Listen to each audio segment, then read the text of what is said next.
अरबपति सीईओ अपनी नई पत्नी की सच्ची भावनाओं की परीक्षा लेना चाहता था, इसलिए उसने जानबूझकर उसे लाने के लिए एक तिपहिया रिक्शा किराए पर लिया। लड़की कुछ कह पाती उससे पहले ही सीईओ ने उसे तिपहिया रिक्शे पर बैठा लिया। मंजिल पर पहुंचने के बाद सीईओ ने कहा कि उसकी कंपनी दिवालिया हो गई है और अब वे केवल इस पुराने घर में ही रह सकते हैं।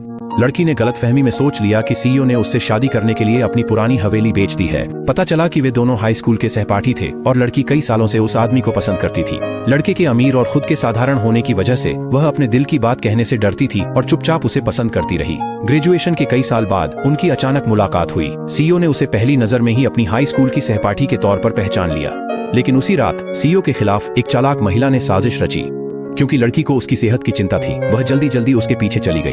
अप्रत्याशित रूप से सीईओ ने उसे सीधे कमरे में खींच लिया और शराब के असर में दोनों ने साथ में रात बिताई।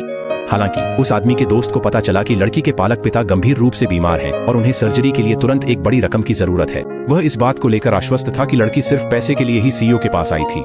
लेकिन उस आदमी ने फोन काट दिया और अकेले ही उस अस्पताल चला गया जहां लड़की के पालक पिता भर्ती थे। उस समय लड़की बेहद बेबस थी। उसके पालक पिता के इलाज का खर्च $8 लाख था और अपने सभी दोस्तों को फोन करने के बाद भी वह पर्याप्त पैसे इकट्ठा नहीं कर पाई। वह बस जमीन पर बैठकर चुपचाप रो सकती थी। ठीक उसी समय सीईओ उसके सामने आ गया। उसने लड़की को एक सौदा प्रस्तावित किया। अगर वह उससे शादी कर लेती है तो वह उसके पालक पिता के इलाज का सारा खर्च उठा लेगा। कुछ अंदरूनी संघर्ष के बाद आखिरकार लड़की मान गई। जब लड़की सीईओ के साथ पुराने घर में गई तो सीईओ को लगा कि उसे यह घर पसंद नहीं आएगा। लेकिन लड़की को बहुत अपराध बोध हुआ। उसे लगा कि आदमी उसके पिता के इलाज के बिलों की वजह से इतने छोटे घर में आ गया है। उसने तय किया कि वह कड़ी मेहनत करेगी, पैसे कमाएगी और अपने पति का कर्ज चुकाएगी। सीईओ हैरान था कि लड़की ने उसके दिवालियापन को तुच्छ नहीं समझा, पर उसे लगा वह दिखावा कर रही है। पर लड़की की डिजाइन बुक में अपनी तस्वीर देख उसे अपनी पत्नी की भावनाओं का एहसास हुआ।